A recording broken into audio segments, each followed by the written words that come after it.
Welcome to The Worst Writer in the World, a show where we sometimes talk about movies. Sometimes good movies, and sometimes really, really terrible, awful movies. But like, for example, on an occasion where we don't get to choose it, when we foolishly give that power to someone else. Like, for example, we invite a guest on for the first time ever to talk about a movie. I know we had a guest, but not to talk about a movie. And we say, hey, why don't you choose? And they say, oh, brilliant, that sounds great. I choose Batman and Robin. Yes. And then you immediately regret it. Yes, first and last guest ever invited on to talk about a movie. Yeah. On the bright side, the guest is Bec Hill, who is fantastic and a good old friend of ours, but who we used to perform with long ago in Kentish Town. Good young friend of ours, whom we used to perform with just recently. Yeah, sorry, a really young friend of ours, who, and us being also very young. And we all used to perform together a few years ago when we were all children in Kentish Town. Yeah. Bec Hill, who, in case you somehow don't know who Bec Hill is, she's an award-winning comedian, writer, performer, and presenter. Ooh. You might know her for doing flip chart routines, which appear on the internet quite often, and she's been on 8 out of 10 Cats Does Countdown and the Jonathan Ross Show doing it. She does kids stuff. Like sucks her thumb and wears nappies. Yeah. And sometimes she does that on TV, whilst in between doing arts and crafts on Make Away, Take Away. Oh, yeah. And not only that, she also writes children's books. Yeah, the Horror Heights series. And as if that weren't enough, she does voiceover work, she presents stuff. She is just, basically, if you want to avoid her, you can't. Yeah. Because she's everywhere you turn, including now on our show. Because all of that stuff she did before was meaningless. Because this is the culmination of her career. Finally appearing on the Worst Writer in the World podcast. Absolutely. All right. Well, let's get on with it, shall we? Let's get to the bit where she's actually here and see what she's got to say for herself about her terrible choices. I'm talking about the film, not the choice to come on our show. All right, let's get started, shall we? Yes, please.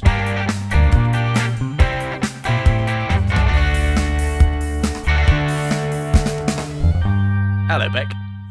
Is that your intro? Welcome to our show. Is that your big intro? Yeah, that's my big intro. We'll do our own intro to the show and say who it is and stuff. But I get the rubbish intro. That's not fair. Yeah. I want the big one. Go on then, you do it, Howard. Put your hands together. This is why I don't let him speak too Put your often. hands together and welcome to the podcast. The star of that show. You've done your research then.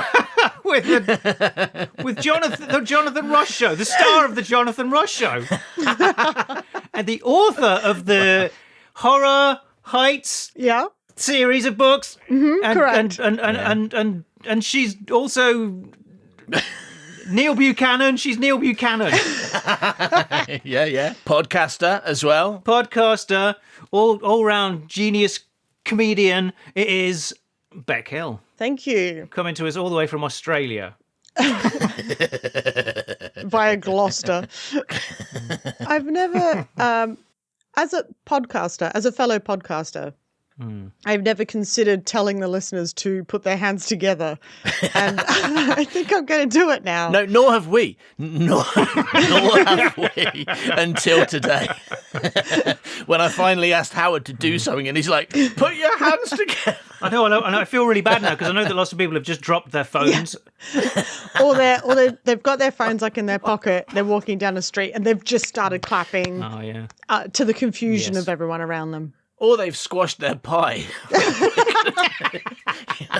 Because if they were eating a pie, walking down the street, and then listening to this, and you're like, squash your pie.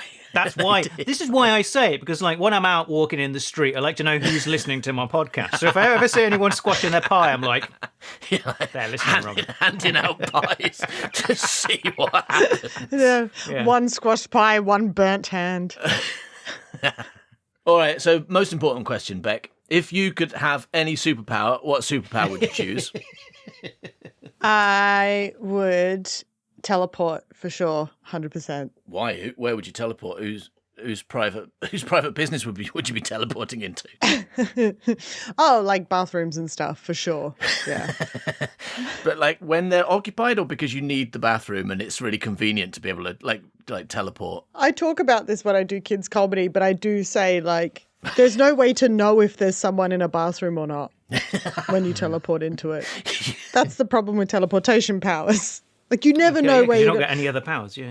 I'd like to teleport back to Australia and see my family, but what if I end up in the bathroom where someone is having a poo? Sure. I mean, when you teleport in, do you teleport in specifically to be sat on the toilet though, or are you just the vicinity? Maybe outside, just outside the door. That'd be okay. And then knock. Because if someone is already there, then you're sat on them, and that's a big surprise. Yeah. What if you were to teleport halfway through a door and then you were just in half? It seems like a dangerous power. Maybe you should think again. I think I should think again, actually. Are you in the door, or is the door in you, though? I mean, that's the question when you teleport. No, it's not, is it? Because you teleported into a door, so you're in the door. No, it's fine. I've solved that one. Don't worry, everyone. Answers in the question. Answers in the question. Oh, dear. When you teleport into a door... Oh, hang on. Whoops. It's like how many roads can a man walk down before you can call him a man? It's like, well, you've just called him a man, so none. Oh, yeah. Think, Bob. My brother and I were discussing this actually, and we decided that in terms of like a superpower, because like most superpowers, you can do the cursed monkey paw thing and you can work out like a terrible reason to not have that superpower. It's like, oh, I want to fly. Oh yeah, but the air is thin up there and you'll suffocate or whatever. There's all these different, get sucked into an engine or something. Yeah. Right. And so we were trying to think about like how small does a superpower have to go before it's like there's very little negatives. And the one thing we could land on was knowing exactly how much of an onion you need to peel off before you can use the rest. Because, like, you know, when you take off the skin, but then it's still like quite tough and green, and you're like, oh, I'll take this layer off as well. But then there's like a little bit. There's no onion left. Then there's no onion left. So it's like mind reading, but with onions. Yes. Instead of minds, right? It's like onion reading, basically. Yeah. How deep do you want to go into the onion's psyche before it goes mad? And that's your answer, is it? Yes. That's your answer to this question. I'd like to be able to read onions. Yeah. Okay. Yeah. What about you guys? Jumping. Jumping. I'd like to be able to freeze people like the star of today's podcast, Arnold Schwarzenegger. Whoa. I'd like power over plants. Yeah. Or I'd like to be a really big, angry guy with tubes going in his head. That's a good power. Amazing superpower, isn't it? Yeah. I'd like nipples. Yeah. All right. So let's the next important question, Bec. When I wrote to you about this, I said, can you choose a movie that you'd like to talk about that you love but is perhaps kind of stupid? And you took about 3 seconds. Yeah. Why did you choose Batman and Robin? What do you love about this film? It's so bad that I love it. And the thing is like enough time passes between viewings that I sort of forget enough of it to love it again. Okay. Every time. It's incredible. And every time I notice something more and more stupid about it that I love.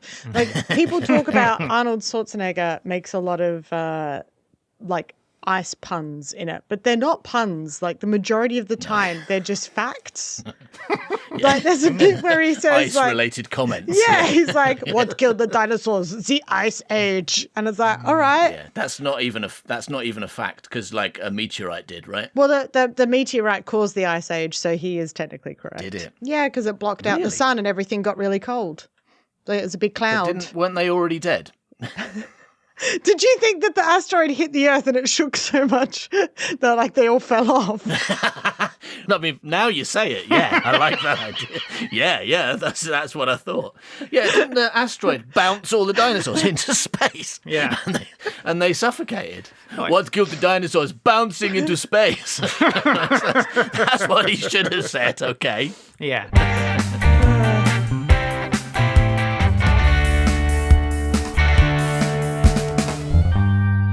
I think my favorite fact about this particular film is that they designed all of the toys for the film before they wrote the script. Oh, wow. So a lot of the film revolves around trying to tell everyone what the toys were.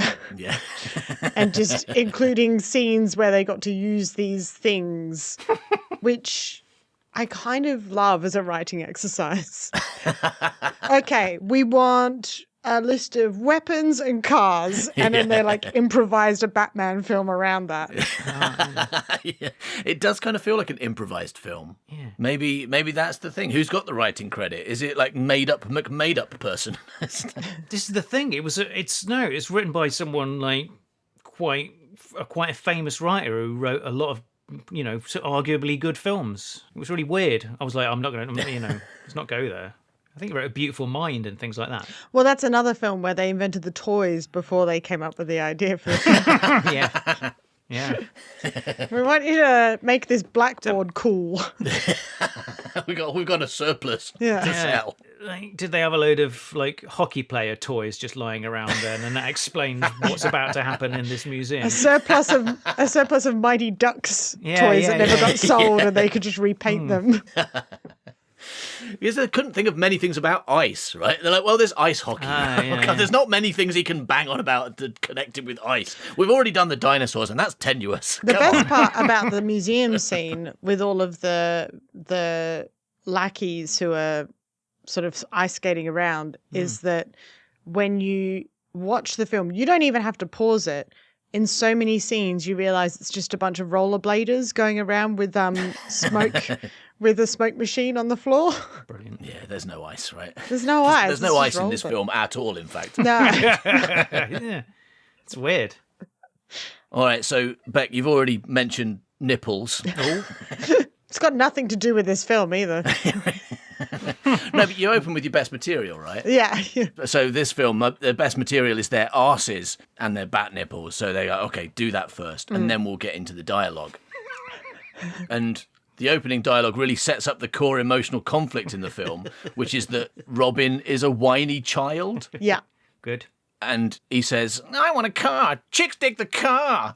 And Batman responds, this is why Superman works alone. Because Robin says things like, chicks dig the car. It's too much to bear. And then Batman gets in his single-seater bat car. so Robin has to take his tricycle.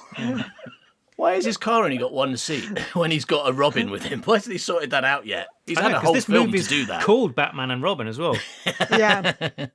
So Batman gets in his bat car, as it's famously known. It's not really a car if it's got one seat, is it? It's more of like a mobility scooter. Batman gets in his bat mobility scooter. Yeah, you are correct. I agree. And gets a future vidi call from the commissioner. And the commissioner just introduces the plot. He just tells us the plot, right? Yeah. He just a picture of a face going, here's the plot, Batman. And he says, Batman, a new villain has commandeered the Gotham Museum. Commandeered. This is like the third line, and they're using the word commandeered. Surely there's a better word than commandeered for what he's doing. I run this museum now, and I'm going to open up a wing for the Inuits. Ice wing. Yeah. Don't you have to be an actual law officer to commandeer things though? Like you don't do that if you're a criminal, do you? When a criminal steals your car, hijacks you, he doesn't say I'm commandeering your vehicle, does he? He just throws you out, steals it. Yeah. Yeah. Anyway, so the commissioner tells them he's like, okay. So there's a bunch of guys rollerblading. Yeah. A new villain has commandeered the Gotham Museum, and he says he's frozen the antiquities wing. Frozen the but also antiquities, right? And we're going to find out later that antiquities means vases, diamonds, and dinosaurs. That's not what antiquities means, right? Antiquities is like not just old stuff, but I wasn't, I didn't want to just come out and say this without checking first. So I went on Wikipedia and I found out the definition of antiquities on Wikipedia. Antiquities are objects from antiquity. Helpful so far. Especially the civilizations of the Mediterranean, the classical antiquity of Greece and Rome, ancient Persia, ancient Egypt, and other ancient Near Eastern cultures. All of which famously, of course, had diplodocuses in them. Well, I mean, at some point they probably did, so I think it's fair then, isn't it? Not the civilizations didn't. The vase is the only thing. Diamonds and dinosaurs are not antiquities, okay? I think what are dinosaur fossils if not antiques? If you took a dinosaur skeleton onto Antiques Roadshow, do you reckon they'd be like, no, this is not an antique. Worth nothing. You want Paleontologist Roadshow. Yeah. And that got cancelled. Yes. Because there was not a lot of people coming on. It was just Mr. Freeze turning up every week saying, look what I brought. I froze it. I commandeered a museum and I took it. It's mine now. I commandeered this dinosaur. Are you sure that's the right word, Mr. Freeze? Well, 'Cause you're not a police officer, right? You're a criminal. I'm not from round these parts, you can tell. Anyway, so yeah, the commissioner goes on. He says, like, he's commandeered the museum. He's frozen Dinosaur/diamond display, yeah. frozen the antiquities wing. He's turned the security guards into blocks of ice. He keeps saying ice-related things as if they're puns, but they're not. He just asked me what killed the dinosaurs and then said it was the Ice Age, which I'm pretty sure it wasn't. I think it was when the meteor hit, those dinosaurs got bounced off into space, okay? So he's wrong about that. Chris Pratt, it was Chris Pratt. What? I've not seen the modern Jurassic Park, so I assume that Chris Pratt Oh, yeah, he's in it, okay. is killing dinosaurs in it, Bounces, right? Yeah. Sends them to space, famously, yeah. So, Bec, you're a pun expert, right? A pundit. Yeah. Famously, you're a pun expert. Certainly know more than we do. But you've already said, right? You don't think that most of Mr. Freeze's lines qualify as puns, right? 'Cause No. people call them puns, but they are just ice-related comments, right? Yeah. Is that true? Do you think? I think so. I haven't done the official count. I haven't watched the film and done a tally of what is and isn't a pun. Don't worry, I've written down most of them. Yeah, because it seems like you're right. People talk about Mr. Freeze's puns, but actually, Poison Ivy's doing all the puns because she's constantly doing plant-related puns, and Mr. Freeze is just going there, going, "I mentioned an ice cube." It's like not even trying, and she gets no credit. Yeah, plants are good for very strange. euphemisms, I think. There's a lot, like she's a Yeah, very... there's a lot of them. Yeah. Like, there's... I can't remember them, but I'm sure there's probably like, is that a vine in your trousers? Like... yeah, it's a good one. Yeah.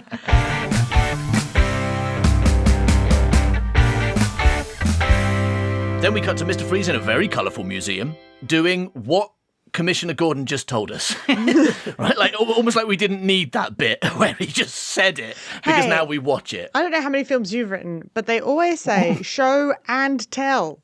Tell first, then show. Yeah, Yeah. Famously, yeah. Do both. You don't want to miss anyone. There could be blind people watching the film. Got to explain what's going on. First bit's for the blind people. Well, because that's true, yeah. Second bit's for the deaf people. Absolutely. Yeah. I mean, this is definitely a movie for blind and deaf people. They're definitely going to enjoy it a lot more than I did. So then Mr. Freeze freezes some people and says, "The Iceman cometh." So is that a pun? It's not, is it? It's just, that's him saying, I am here, right? Yeah, like an award-winning basically, play yeah. or something. Yeah, I think it's from a... That's him being like, I've commandeered a line from a play. It's a pun if his freeze spray comes out of his cock, right? Then it's a pun. Yes. Yeah. Yeah. But That's that true. doesn't happen because it's a family movie. No, they're not selling toys that way. But I might have enjoyed it a bit more if like that's what he'd gone around doing, just like freezing people with his... Get your Mr. Freeze toy with a real penis that jizzes. You like press down the top of his head.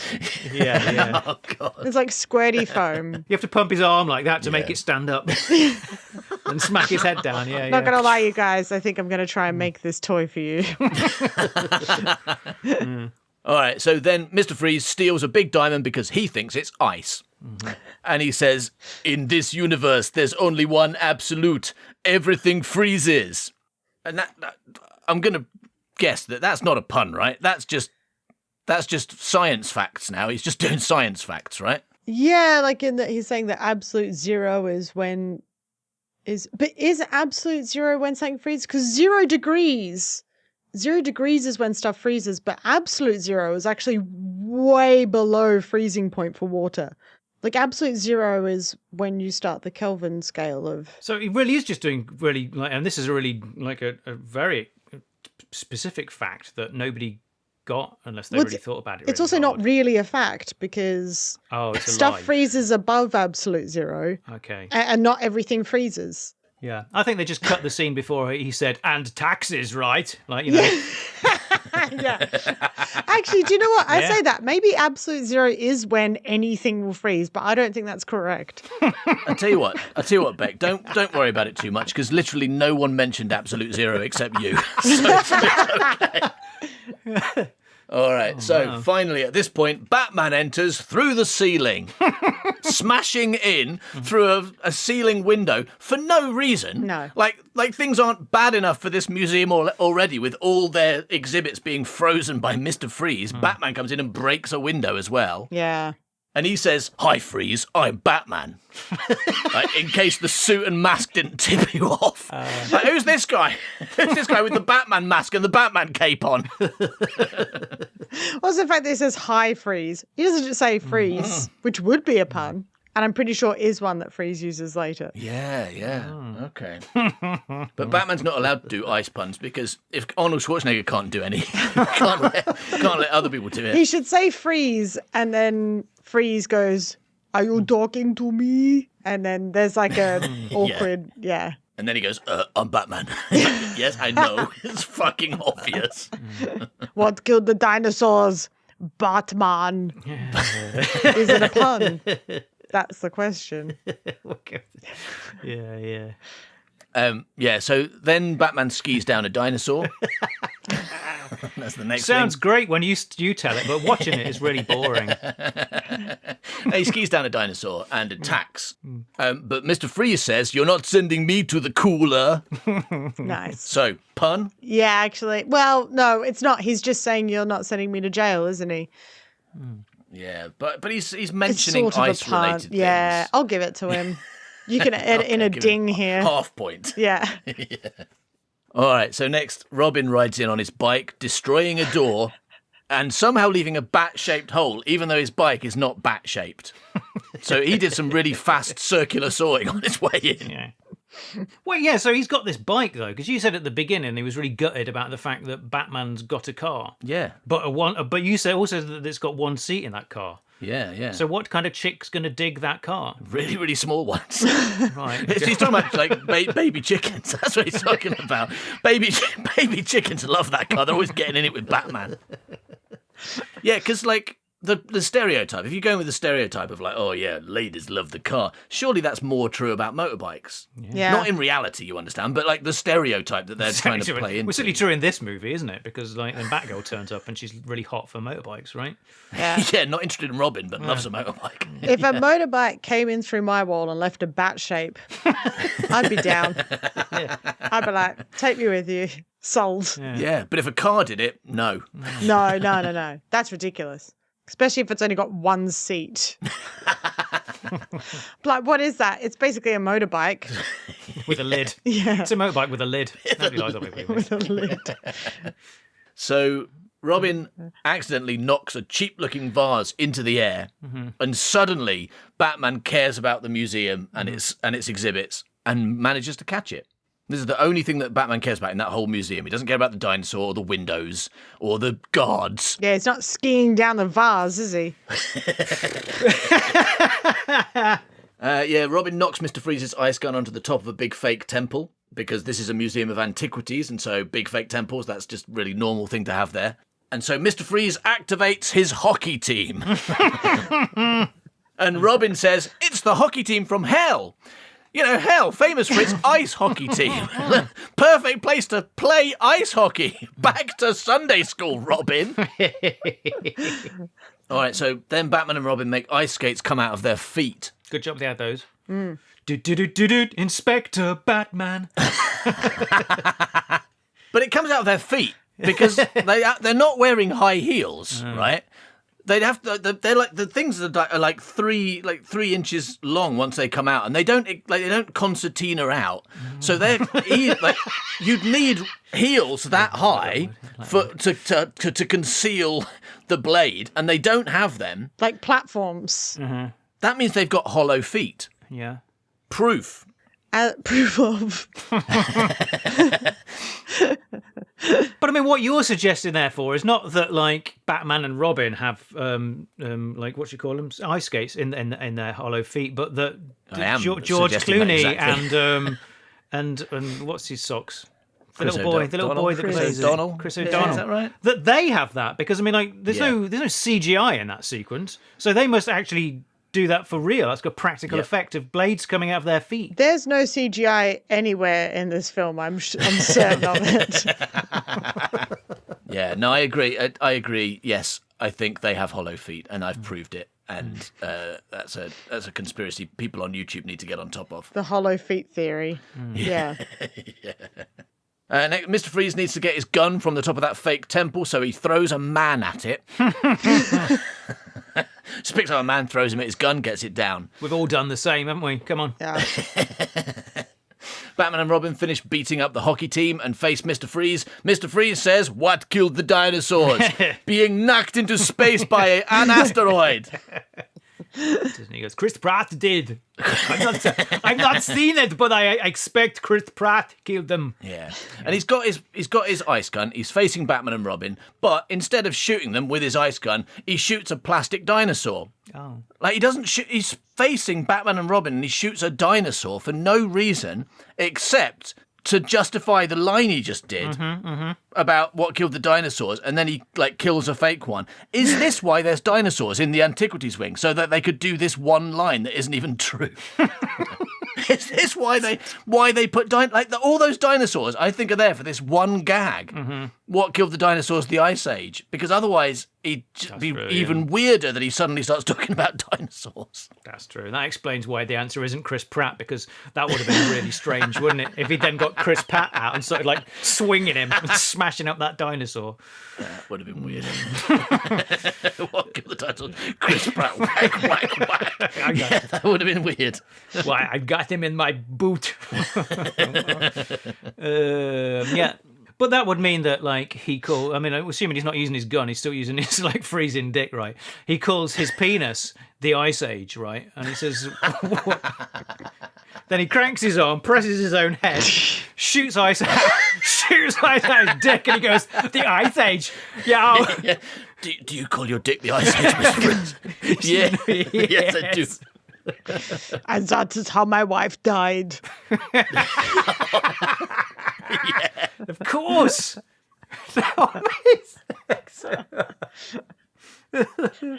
Makes so much sense. Oh, I love that we've been recording for almost an hour and we're not past the opening scene of the museum. Whoops. It's all right. There's a really boring 1 hour chase sequence coming up, so we can ignore that.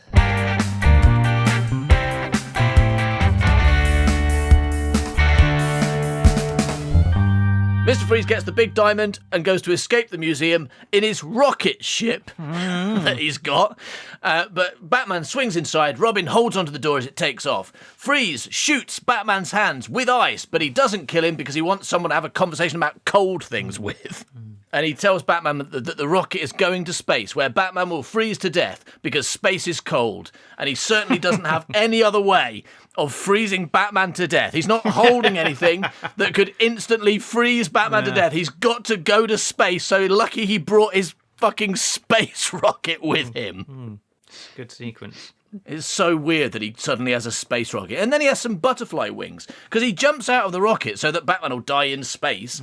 Like, can't just shoot him, got to go to great lengths to kill him in space in a rocket. And then his, like, butterfly wings come out of his suit to glide him to the ground. What's that got to do with being the Iceman? And why doesn't he do any butterfly jokes? It's a good question. What killed the butterflies? I did.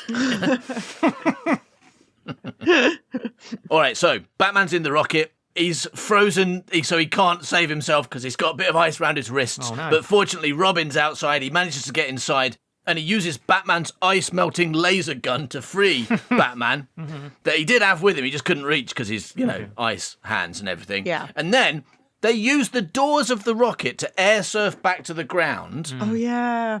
Such a good opening. But, like, if you strap your feet to a metal door, Like, you're just plummeting faster, right? Aren't you just reaching terminal velocity a lot faster? If you nail yourself to a bit of metal before you drop out of the sky, you don't just surf safely to the ground, do you? No, you don't. I actually Googled it whilst I was watching it. I was going like, is that guy right? And it was a long bit about how it was not possible, but I didn't write it down. But no, yeah. No, that's good. I'm glad that Bec isn't going to explain to me again that I'm wrong about the science.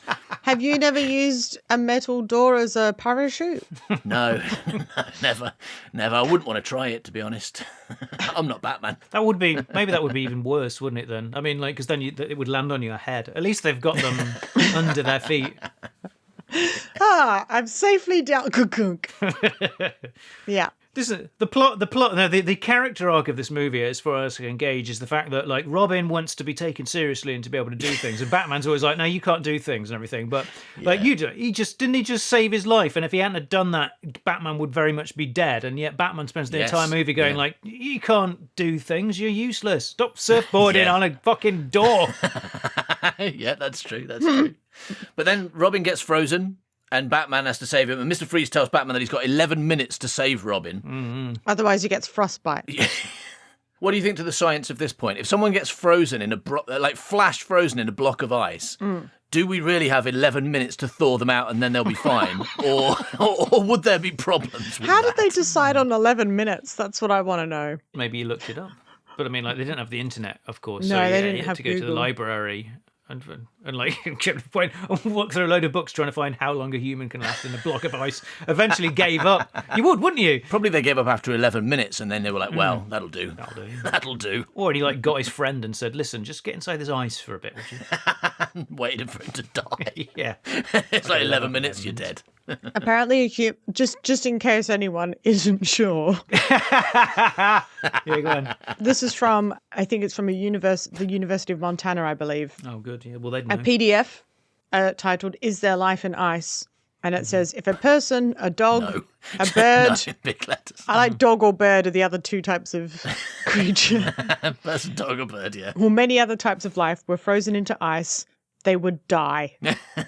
You could, if you fell into ice water that is almost at freezing point, 11 minutes might be about right. Okay. But if you were frozen into a solid block of ice, it would cause irreparable cellular damage because the water in the cells expands and ruptures the cell's walls. Someone needs to tell that to Brendan Fraser, because he looked fucking fine when he got out of that block of ice in Eocene Man or whatever that was called. Encino Man. Eocene Man. famous Eocene Man. I think they changed the title, didn't they, as well? Because they were like, Howard's not going to understand that. Did you know that Brendan Fraser is in 3 films where he plays someone No, more. who... Okay. where he plays Scene 4 someone at least. who is like brought into the modern age and has to try and work out how to live. Okay. Ah, yeah, one with Alicia Silverstone from Batgirl, right? She from Batgirl. This movie we're talking about. Yeah. Oh, that's 2. What's the other one? Says Encino Man, Blast from the Past, and George of the Jungle. George. Oh, is that what happens in George? Is that the plot of George of the Jungle? I've not Well, seen that. basically, he gets like brought to like civilization, doesn't he? But he's like swinging around New York in his little loincloth. Right. If you say so, I haven't. I should see it because it's really famous. I'm surprised I've not seen it. You like it? Yeah, I probably would like it. All right, so next up is one of my favourite lines that Arnold Schwarzenegger says in this film, which is Mr. Freeze tells Batman that his emotions make him weak, and then he says, "I'll kill you next time," which would be a better catchphrase for Arnold Schwarzenegger than "I'll be back," right? Like, imagine if the Terminator said, "I'll kill you next time" instead of "I'll be back." That's so much better, right? Yeah. But he doesn't. They really missed a trick there. Yeah, so Batman thaws out Robin with his famous laser gun. The toy for that is the same as the Mr. Ice one. Then we cut to Poison Ivy. Although she's not called Poison Ivy yet, she's called Pamela Isley. Because people who are going to become villains have villain-ready names, right? Like you've got like Victor Freeze, right? Victor Freeze is his name, he becomes Mr. Freeze. Edward Nigma becomes the Riddler. Hank Penguin, of course. Is that how he's going out? Famously becomes the Penguin. When I was watching the film, I did look at one bit because like I can't remember why, but I looked up the thing to see whether it was to see if it was in the comic books as well, or whether it was just some dumb stuff they'd made up for the movie, and it was. But I was looking at it, going like, why is she called like Mrs. Fries? Well, why is she called Mrs. Fries? That's a really weird name for a character. Why did they call her that? Because that's how it's spelt, and it took me ages until I realised that, like, you know, her name was Fries. Was Fries. Yeah. And Pamela Isley, obviously you can see the Poison Ivy, Pamela Isley thing, but it's not as obvious, right? And Because it's she's got ice in her name, right? She's got Pamela the yeah, it's like you expect her to be confusing. Mrs. Freeze because she's Pamela Isley. Like her name's not Plant Miller Murdersley or something, is it, right? Which would be, Plant Miller Murdersley. She'll probably become a villain. Yeah. She'll probably become a villain later. Man. But she is already trying to give plants the power to fight. That's right. Well, her real name's Uma Thurman, isn't it? But she hates men, so she should be called Uma Plants, shouldn't she? Uma Plants. Uma Thurwoman. Or that, yes. It should be Uma Thor Isley. Yes, absolutely. Plant. Don't forget the plants. Sorry. I'm a You've got to plant. put plants in there somewhere. I'm a plant man. Yeah, that's good. I'm a plant man. It should definitely be her name. That's the best one. You've nailed it there. Yeah, full on, yeah. We workshopped it, but you got it. All right. So she sneaks into John Glover's lab where he's busy making Bane, who is in this film for some reason. Yeah, like, but Uma Thurman, right, when you first meet her, she's wearing glasses. And of course, like, we know the movie trope. Yeah. So when she takes them off, she's either going to be really hot or she's going to fly to a lake, freeze that lake, carry that lake to a fire and put it out. That's what I know from it. That's It's what a little Superman callback does. for That's what Superman. Superman does that in Superman 3. We're both wearing glasses. Rufus, if we take our glasses off, do we become more dangerous? One of the two. You never know until you take your glasses off if you're going to be hot or dangerous. Probably dangerous because you can't see where you're going, can you? Just tripping over things, knocking stuff over. Yeah, accidentally punching people, accidentally making Bane, that kind of thing. I got it's like, but he keeps mentioning the word Venom, so I was expecting it to be like Venom from Spider-Man, but because he fills Wrong him, pumps him universe. full of venom. No, it just makes him big, makes him go big, right? Yeah. And then he gets upset with Uma Thurman and kills her by throwing a load of plant chemicals and snakes all over her. And she disappears into the ground for some reason. So next up, Batman does Mr. Freeze's backstory for him so that we all know what happened. That's for the blind people. Yeah, that's right. We learn that Mr. Freeze fell into a tank of cold stuff and became Mr. Freeze, which is similar to like how in the first film, Jack Nicholson fell into a tank of chemicals and became the Joker. And in the second film, Danny DeVito fell into a tank of penguins and became the Penguin, right? Brilliant. And of course, in the third one, Jim Carrey fell into a tank of Jim Carreys Jim and just Carrey, became fantastic, Super brilliant. Jim Carrey. Yeah, amazing. Yeah. God, he was good. He was great. All I've got here is at 21 minutes in, it says we're not doing very well. At 21 minutes in, everyone is surprised when George Clooney turns up to do a cameo. I've got here. I was like, what the fuck's George Clooney doing in this film? All right, so then Poison Ivy comes out the floor. She's got ginger hair now, so Howard's happy. And she has an entirely new accent and spends a couple of minutes explaining the chemical process that she's been through to become a supervillain. And she says, the animal plant toxins had a rather unique effect on me, see? They replaced my blood with aloe, see? My skin with chlorophyll, see? She kisses John Glover to death, and she really cares about plants, so she sets fire to loads of them. It's the next thing she does. Yeah. Then she picks up her best friend Bane, who is in this film for some reason, and they go and get on a plane. But Bane's not the reason that she became... No. John Glover turned her That's into right. Poison Ivy by chucking chemicals and snakes on her.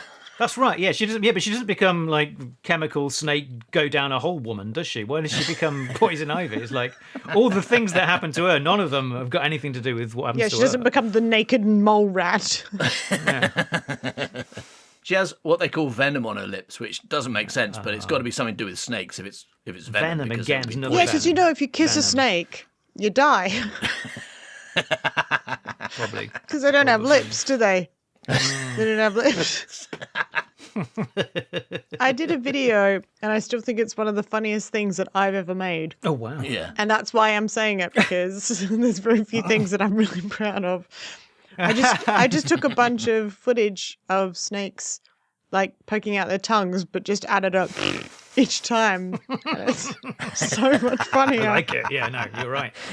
I've not seen it, but yes, it's funny. How do people find that? Brilliant. If they're listening to this and they want to see it, what should they search for? Bec Hill farty snake video? I'll send you a link. What's And, the- I'll send you a link, and you can put it on. Okay. Put it in the show notes. Yeah, I will. Absolutely. I'll, when I hear this, I'll write to you and remind you because you'll have forgotten. That's true.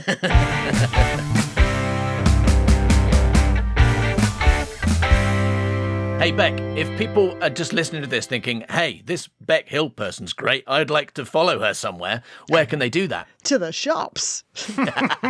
When can they find you going to the shops? I announce it every day at a specific time. On what social media do you announce your journey to the shops? I'm across most social medias at Bec Hill Comedian or Beach Hill Comedian if you read it wrong. And I, at some point this year, do plan on doing more YouTube videos. So if you would like to see what those might be, I did one about the scale on Japanese food packaging. The pictures of the food is always to scale of the actual food that's in the packaging. And I did a deep dive on that. If you want to know about the laws behind it. I do. Yeah, okay. Fantastic. And that video with the snakes that we heard about. Oh yeah, I'll say. Look, if you want to look see at that, that's a good starting point. I do some funny things too. You've pointed out that your name is a nice pun in itself, isn't it? It This is. is why you And he why never you like uses this it. movie so much. He never says. He never talks about you. You know who my favorite comedian is? Beach Hill. It's a real Yeah, wasted. Because how old were you in '97? like 11. All right, so that's probably why. No, the reason he doesn't do that is because that is actually a pun, isn't it? And we all know he Yeah. did none whatsoever, so that would have been breaking his rule. That's fair. All right, let's get back to the film, shall we? Yes, please.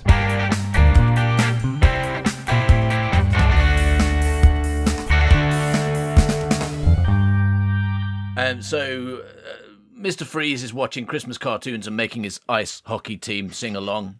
There's a woman who's not wearing enough clothes for this environment. Well, all the men have got fur coats on and they're shivering, and she's just like walking around in a furry it's bikini. really weird, right? Yeah. It is weird, yeah. Because Frosty, that guy who's called Frosty, right? I think he's called that. He's really cold, isn't he? He's like so freezing. cold, yeah, absolutely. But she's magic.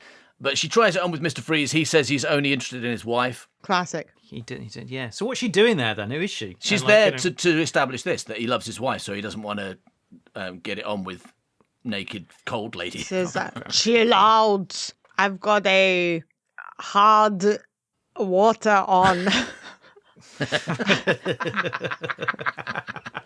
Yeah. Wow. My water's gone all hard. Yeah. Yeah. Yeah. So anyway, he needs a big diamond to bring his wife back. That's the plot. But he's not using the diamond to bring her back, though, is he? He's using the diamond to freeze Gotham, to hold Gotham to ransom in order to get money to More bring money. his wife back. Yeah, that's true. But he's got a massive diamond, right? He's not thought this through, has he? Also, he had a rocket. And I feel like those are quite expensive. Yes. Yes. Arguably more expensive than diamonds. He doesn't really. He's not really very good at managing his money, is he? No. He's got a plan to bring his wife back, and he's loads and loads of money, and he's spent it all on rockets and fucking Ice hockey teams. Ice hockey teams. I suppose you can tell that like he's not really managed his money correctly because like he's decided to keep his wife in his like pizza freezer, hasn't he? Rather than like give her a nice palace or something. He's just keeping her in his pizza freezer. That's true, isn't it?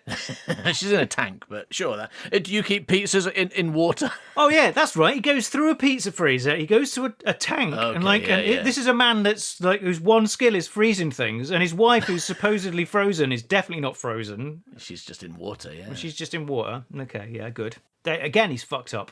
Yeah. He's forgotten what he's supposed to freeze. He might not be that clever. Yeah, in that sense. All right, so then Alicia Silverstone arrives wearing a schoolgirl uniform, Yeah. and Robin immediately starts perving on her. Yeah, how old is Robin? Is it okay that he wants to date a schoolgirl, or is it I don't wrong? know, because they're both in their 20s, but she's like playing a child. Yeah. And he isn't, right? So it seems a bit weird. I think he's 14. Well, she says that she's visiting her uncle Alfred from Oxbridge Academy in England. So someone Googled parts of an England to do this as well. That's what I would call it, though. I would get call it. it Oxbridge. But like, the thing I remember most about this sequence is the fact that when she gets there, she starts looking for a key on a ledge. And I was like, isn't this like a mansion, right? Yeah. This is a really strange thing to do. But then I was like, yeah, but there's no security guards. This is not like a modern day billionaire. She's obviously just walked down through the gates of a huge palace, walked to the and now she's looking for a key on a ledge. With a bat cave in it, you'd think he'd be a bit more security conscious since he is Batman. Sorry to spoiler it. Wait, Oh, what? that's what George Clooney's doing in it. I get it. I get it now. Yeah. Really worked. Then she steals one of his motorbikes. Fortunately, they have a purple one for girls. Yeah. She goes through the wall. It leaves a girl bat hole. A girl-shaped hole. There's a whole bit, and they have to establish that there's an observatory because that's going to be important in the end. So we have to have a bit in the observatory where unsuspicious billionaire Bruce Wayne is donating a telescope or something. And Bruce Wayne says this line: "My father once told me that to succeed, we need only pick a star and follow it. And because we're billionaires, he meant that literally. So we got in our spaceship and followed a fucking star to Money Planet." And he hopes that his telescope will allow future generations to follow their own stars, and definitely won't help poor, hungry people or Gotham's many mentally ill, because it's a telescope. It's not food or housing. Or therapy. He should invest in a giant therapist. And the observatory is actually about inner observation. Oh, yeah. Self-reflection. Okay. And it's got a massive, massive therapist. Yeah. If you turn a telescope around, Yeah. so it's on you, you can actually see your own thoughts. See your soul. If it's the bat telescope, at least.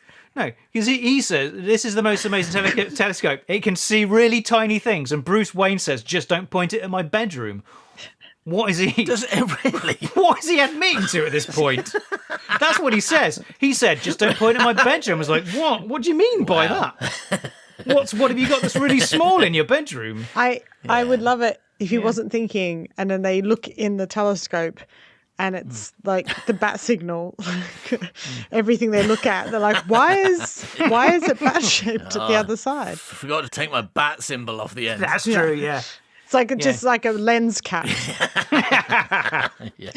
Telescopes aren't for looking at small things, they're for looking at big things. He's thinking of a microscope. Right? That's a different scope altogether. Right. You're Bruce. right.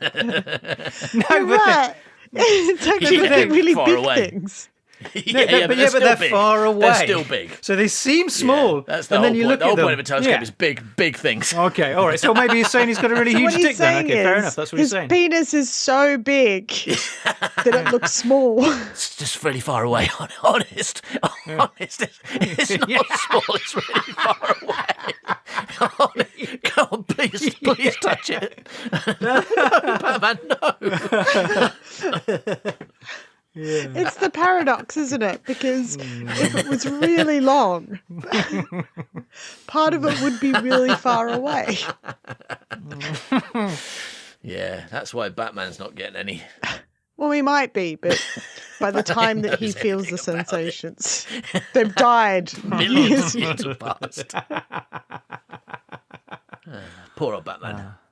No wonder he needs to go out and beat people up at night dressed as a bat. All right, next, Poison Ivy turns up and asks Bruce Wayne to stop polluting and killing the planet, and Bruce Wayne says no. Yeah. No, I'm not going to do that. He And then says- everyone laughs at her for thinking plants are good. Yeah, because she's Stop Oil, and they hate Stop Oil, and they just like billionaires. Yeah. And he says, but how would people drive their Batmobiles and their Batcopters? And she's like, how would they do what? And he's like, oh, nothing. I don't know what I'm talking about. Ignore me. Yeah. And then we're gonna see a whole other event in Gotham City where famous Bruce Wayne, is loaning some diamonds to a flower ball. And coincidentally, that's just what Mr. Freeze needs to bring his wife back to life eventually through a very convoluted series of things he's going to do.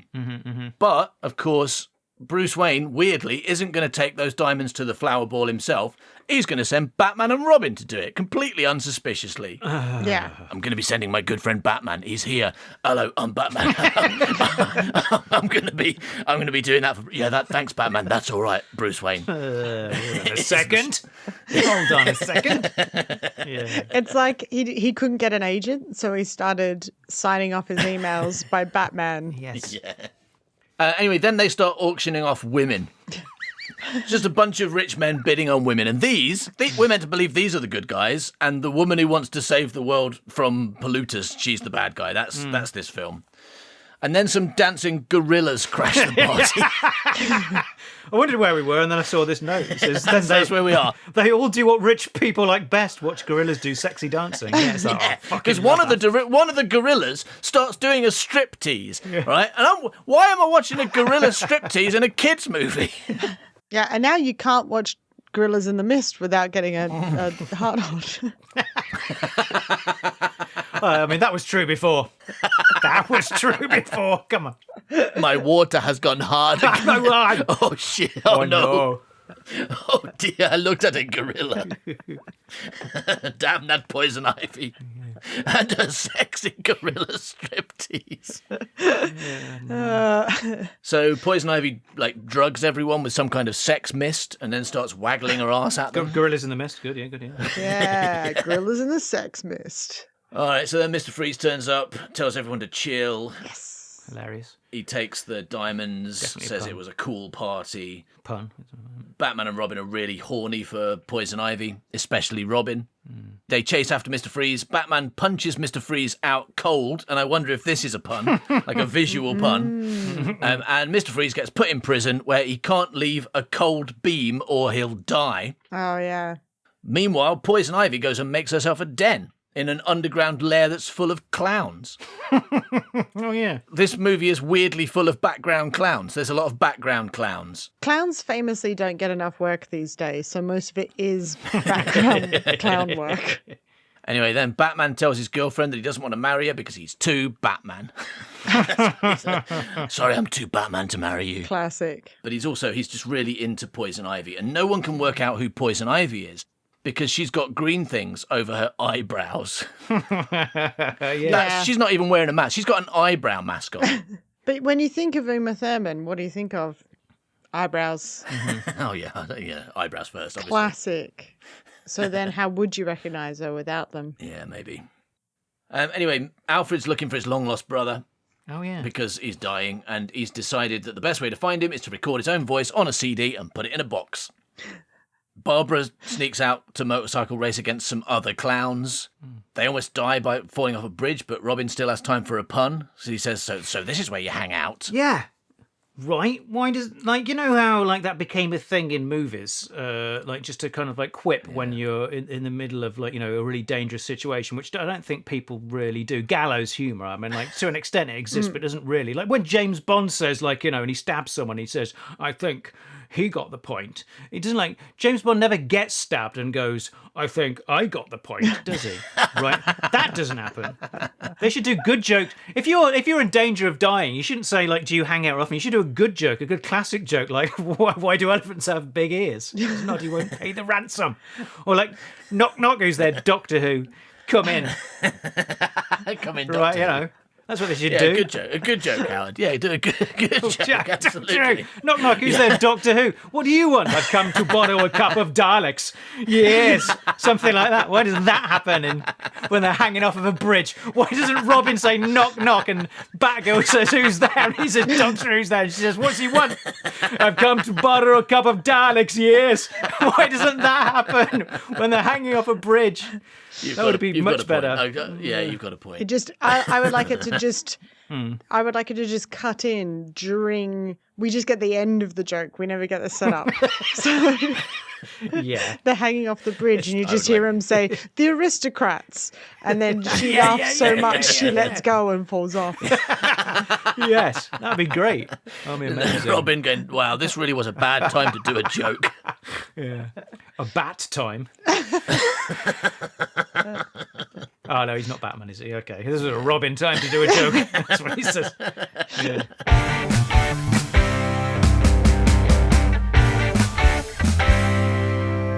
So then we have Mr. Freeze in prison. He's made an ice sculpture of his wife, Who's dead now, because like he's not at home paying the bills, is he? but he does not have the power to make ice unless he's got his gun with him. His only power is owning a gun. It's magic. Yeah. If anything, he's severely disabled because Yes. he had an accident 'Cause he and needs now a he has suit. to be cold all the time.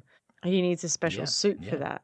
You know, they say like in therapy, you need to help yourself before you help others. I think he should work more on his condition before trying to cure his wife. And then he wouldn't need a special suit. He can still have the gun. He would just be a lot less at risk. I don't think we should let him have the gun. If I'm being honest, I'm not sure about that. He's not given me any reason to think he can be trusted with it. I just like the fact that when they made it, they were like, he can't just be a normal guy with a good gun. That's too powerful. We need to give him an Achilles heel. And also because that is just another character in DC, right? There's like a character called Captain Cold Gun or something. Yeah. Who is just a guy who owns a gun. It's true. Is this true? I don't know. It is true. yeah, He yeah. was in Legends of Tomorrow. Yeah, that's how I know it as well. And he's called Captain Cold Gun. I might be wrong about that. I can't remember be what fair. he's called. Well, it's no more stupid than Mr. Freeze, I suppose, is it? I mean, that's... I interviewed the guy who played him as well. Oh, Really? God, yes. Oh, because you used to do Yeah. The like the after What was the party thing called? What was the thing? DC Fancast. Yes. Fuck yeah. And you interviewed Captain Cold Gun. Oh, guys, you're not going to believe this. Am I His correct? name is called Captain Cold. He is called Captain Cold. Cold. Oh, it's really? Oh, wow. Oh, That was Captain quite Cold. Yeah. close. Oh, that's So you've basically it's basically that, but you've just added gun on the end, which I think is a better name. yeah. All right, so Bruce tells Alfred he knows he's sick, and Alfred says a gentleman doesn't let his billionaire boss pay for his healthcare and save his life. He just dies. Yeah, is Alfred really like the only person who works there? Has he been doing the laundry and cooking all of Bruce Wayne's meals for 40, 50 years? He is, because at the end, after he's been ill in bed for a while, Yeah. everywhere's really messy and he has to clean it up on his own after he gets better. Because when Alfred's sick, nothing gets done. He's the only one. Employ some more people, Elon. Then Batman and Robin learn about Mr. Freeze's escape. Batman says, Poison Ivy, why would she help Freeze escape? Good question, Batman. I wonder if this film will ever tell us the answer. But Robin has a try. Robin has a try at explaining why. He says, well, she's definitely evil. So thanks for joining in, Robin. maybe leave this to the grown-ups. Wait, I thought he fancied her. Isn't he in love with her because she kissed him or something? I thought he was just like going like, no, she'd never do anything evil like freeze all the plants. So she likes plants. Well, no, because they're getting over it because they haven't seen her for a while. Because the next conversation goes like this, like Batman and Robin. Robin says, it's weird, for a while, she was all I could think about, like I was in love. I know, and then the feeling just vanished. I can't believe we were fighting over a bad guy. And Batman says, bad, yes. Guy, no. Like, fucking hell, Batman. No homo. Bit of gender essentialism out of nowhere. yeah. And then Robin says, well, I'm totally over it, all right, positively. And Batman says, me too, definitely. And then Batman says, great stems, though. And Robin says, buds, too. Yeah, those were nice. What? Which is, it's like 100%, this whole conversation is weird and unpleasant and makes me feel a bit ill. And I think, especially when you do the voices for them, the weirdness of the script really sticks out. Like, Yeah. I would like to see a dub of you doing all the voices in this film. I'll get started on it tomorrow. Great. I'll give you some give you some extra lines. We'll write some more script line like, what sexy leaves that woman has. Yeah. Something like that. Oh, I really like her leaves. I love it's great when she comes, but even better when she leaves. Ah, it is. I mean, yeah, as a pun, but what is he actually saying with that? Like, I like it when she goes. I bet she's got sticky fingers. Because her fingers are sticks. Yes. Yeah. There is a bit later on where They cut her open and count the rings to see how old she is. Yeah. But she's just dead at that point. Yeah. She's no years old now because she's dead. When you die, you become no years. Yeah, because you're dead, right? I mean, that must be true. Yeah. It's true, I don't think it undoes the years you were alive. That's why every grave has died 0 years old. Yeah. on it. Yeah, that's correct. Yeah. Or absolute 0 if you miss a freeze. Right. And then Batman says, "Why are all the gorgeous ones homicidal maniacs? Is it me?" But is that something that Batman has experienced? Like, is he talking about Jack Nicholson, Danny DeVito, and Tommy Lee Jones? Because like he hasn't met any women. Well, he's currently Catwoman. well, he's been dating Elle Macpherson Catwoman, okay. for the movie. He said he didn't want to marry her, but maybe he didn't want to marry her because she was a homicidal maniac. Yeah, she has a whole other film which never made the cut. In the director's cut, you get to see Elle Macpherson kill a bunch of people in a side quest. Yes. Batman keeps like, please stop, please." Because it would have been nice for her to have a character, right? Yeah. Yeah, and Or he doesn't anything to even do, notice that she's doing that because he's too busy giving diamonds to flower balls. Yeah. Yeah.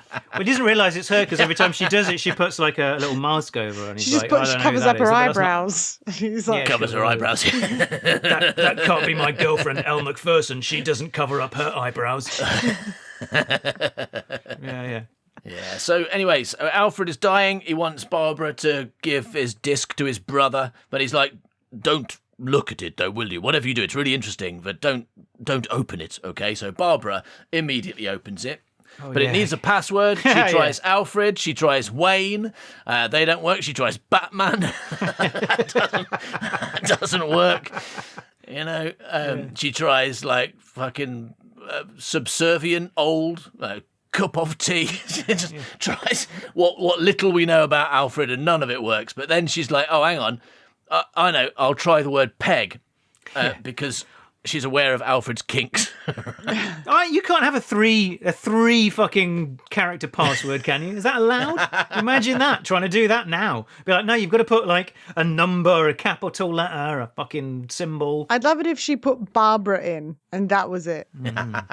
I was the password all along. Yeah. And then the film ends. Yeah. And then she realises her name's Barbara, because I hadn't. She's like, oh my God, I'm called Barbara?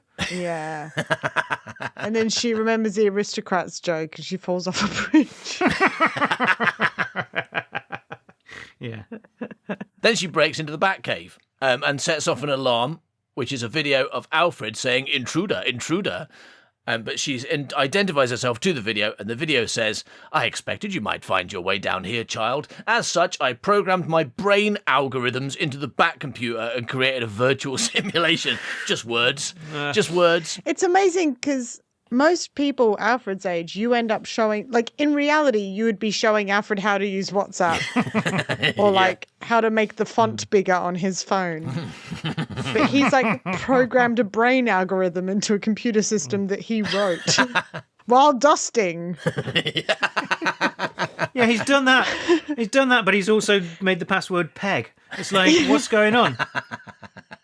So she says she wants to help Batman and Robin, and computer Alfred says, "I knew you were going to say that, so I made you a bat suit." And she says, "Did you give it high heels and nipples, Uncle Alfred?" And yes, of course I did, child. What better gift for one's own niece than a skin-tight, nipply rubber suit? Well, she doesn't have hollow feet, so she needs heels in it so that the blades can come out. Yeah. So then basically at this point we have two different climaxes. We've got to have the first one for Poison Ivy and the second one for Mr. Freeze, because they have nothing in common and they want completely different things. And at this point the movie realizes it, and so we have to do them separately. Basically, Robin goes to Poison Ivy's place where she's sitting on a big plant. This is where he says, "Is your thumb the only part of you that's green?" And Poison Ivy says, "You will just have to find out, see?" No. While waving her noticeably ungreen thumb about the place. What does it mean? Sorry, I'm confused. I'm just trying to think about it now. But what does he actually mean by that? Like, is your thumb the only bit that's green? Like, because if green thumb or green fingers means like you're really good at gardening, right? What does it mean? Let's find out if other bits of you are good at gardening. What does it mean? Yeah. Is your bum good at gardening? Anyway, when you've got a really stupid plot, it's a bad idea to let one of your characters summarise it in a single sentence, which is why it's unfortunate that Poison Ivy's next line is, "Freeze has taken the new telescope and turned it into a giant freezing gun." Captain Cold Gun's going to be well gel. Then Poison Ivy gives Robin her kiss of death, but Robin is wearing fake lips. Classic. And I wish it were those little red ones you used to get in Christmas crackers. That'd be amazing. But it's not. They're like invisible bits of plastic. I mean, he should have a beak, shouldn't he? He's called Robin. He should pull his beak off and be like, did you think that was real?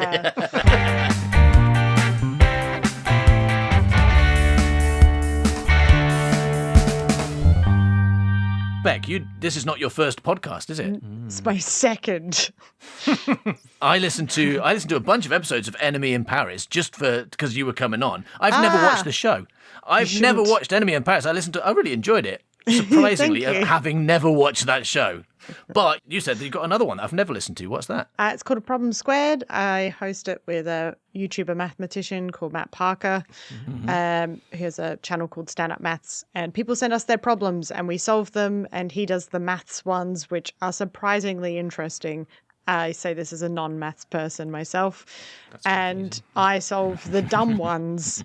They send you maths questions, though, like 2 + 3. No, there'll be things like someone wanted to know what font size the Hollywood sign is. Oh, okay. And so Matt was able to work out using maths what size that font would be. Okay.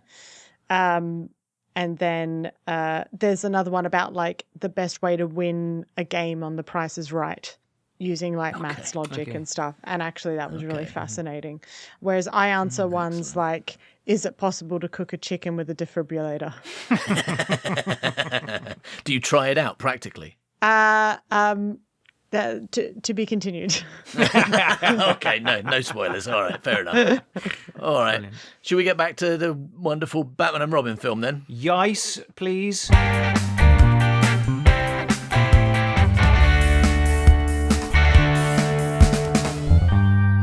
Anyway, Mr. Freeze walks into the observatory. This sounds like a joke. Yeah, go on. Well, it isn't. That's the weird part. Because he comes in, he says 2 lines. He says, "Hi, sorry about the door. Is the party over?" And it's a real Mr. Freeze moment. He has 2 lines and he doesn't do an ice pun. It's really weird. It's like set up for it. But he's like, "Hi, sorry about the door." Like, why doesn't he say what killed the dinosaurs? Something like that, right? Good one. Yeah, like, why doesn't he do a door? It's just they couldn't think of a door. Does he have ice pun. Does he have any jokes about how parties need good icebreakers? Exactly. See, that's like, no, they just don't. They don't bother. They don't even try. Yeah. Anyway, he freezes some scientists. Says, if revenge is a dish best served cold, then put on your Sunday finest. It's time to feast. Which, like, should have gone with what killed the dinosaurs. Does he mean Sunday as in Sundae? Maybe. I didn't see it written down. So, yeah, that would at least be something cold that he was mentioning. Yeah. Yeah, then they turned the telescope into a massive ice gun, which is surprisingly simple to do. Telescope, ice gun, they're very similar to each other. You know, telescope for looking at very small things, very small, famously. An ice gun for freezing Gotham City. Basically the same thing. Well, it's like, you know how if you hold a magnifying glass at the sun, you can burn things. If you turn it around, you can freeze the sun. Well, and then you point it at a cold planet, an ice planet. Your science is sound. Yeah. Mr. Freeze says, let's kick some ice. Nice. And freezes the city, including a dog. So it seems like his plan was successful. The end. Right? But no, there is a little bit more. because he's frozen everyone, but that means obviously Batman still has 11 minutes to save everyone, because we know that from the beginning. Oh, yeah. So the plan is to thaw Gotham. The only way to thaw Gotham is to use space mirrors to reflect the sun from the Congo, which is the only country where it's daytime at the moment. Yeah. Well, it might not be sunny in any of the other places. It could be cloudy in those places. There's space mirrors. Clouds aren't important here. Space mirrors. So they try and do this Congo sunlight plan, but things go a bit wrong, and they need a computer genius to align the satellites so they can make the sun directly onto Gotham City. And we all know that Barbara has amazing computer skills because she put a disk in a laptop earlier and guessed her uncle's password was Peg. Yeah. I was hoping they would get Alfred. Like, it's his time to shine. Yeah. It's the one time that his skills are needed, and they're like, get the schoolgirl. It's going to be like Barbara's going to write Peg into this computer and hope for the best. This should work. It worked last time. That is all she can do. Yeah. That is all she can do, whereas Alfred can create AIs of himself that are very convincing. Yeah, he did. Oh, my God, yeah. Yeah, they should. You're right. They should get him. Anyway, we all know from experience that sunlight melts ice immediately, and that's what happens. And everyone's fine, including the dog. They're just going to have a bit of snow on them. Then Batman talks Mr. Freeze into being a good guy. He asks him to give him the cure for Alfred's McGregor syndrome. And Batman cures Alfred and never has to spend a penny to do so. Yay. Doesn't even have to drive him to the hospital in his Bat car. I mean, Mr. Freeze wouldn't have even been in this situation if they had universal health care. True. Like, only in America do you have to steal a diamond to hold a whole city under ransom. In order to get the money to do the research yourself to save your wife. Yeah. That's true. Yeah, but that's the thing about him, isn't it? Because he's the person that's got the cure for his wife, but it doesn't work on wives or something, right? What's the story here? It's like, it will cure your Alfred, but it's not going to cure my wife. Yeah, that is weird, right? He keeps it in his wrist, but for some reason it doesn't work on his wife. That is weird, yeah. I think there was a reason, but it was tenuous. If that's the right word. Yeah, so anyway, Poison Ivy, it turns out she's not dead. She didn't get eaten by that plant, so now she's in prison. Victor Freeze walks in and says he's her new cellmate. So there's certainly no reason not to put them in a cell together. They've never done anything bad, like break out of this exact institution recently and then almost destroy the city. But better put his ice gun in the cell with them as well, and his fucking ice hockey team, put that in there as well. No wonder Gotham's such a fucking mess. Yeah. I've written film still refusing to end here. Yeah, well, finally, the last thing we see is Alfred is better. Hooray. And no one's been doing any cleaning while he was sick, so now he has to do it all. Barbara wants to join the superhero team. They say yes. Alfred says, we're going to need a bigger cave, which is clearly untrue. Just get another chair. Fucking hell. Just buy another chair. Just buy a bigger car, Batman. For fuck's sake. Oh, we're going to need another tricycle for this other Bat person. Yeah. Also, caves are very easy to make big. Yeah, Just dig more. It was really long and really boring, and I even watched the credits. I watched all the credits, but Nick Fury didn't turn up, and I was like, well, what was the point of that? He didn't turn up to take Batgirl away to a better film. So, Bec, any final thoughts on the wonderful movie that you made us watch? That we both really enjoyed. I regret nothing. Thanks for joining us, Bec. Bye-bye. Bye-bye. It was nice to see you both. Thank you for listening to The Worst Writer in the World. If you want more by Bec, then follow her at Bec Hill Comedian or listen to her podcast, A Problem Squared. And if you want stuff by us, then go to manbuycow.com. Bye-bye, milk. Bye-bye, milk. Worst writer in the world. Worst writer in the world.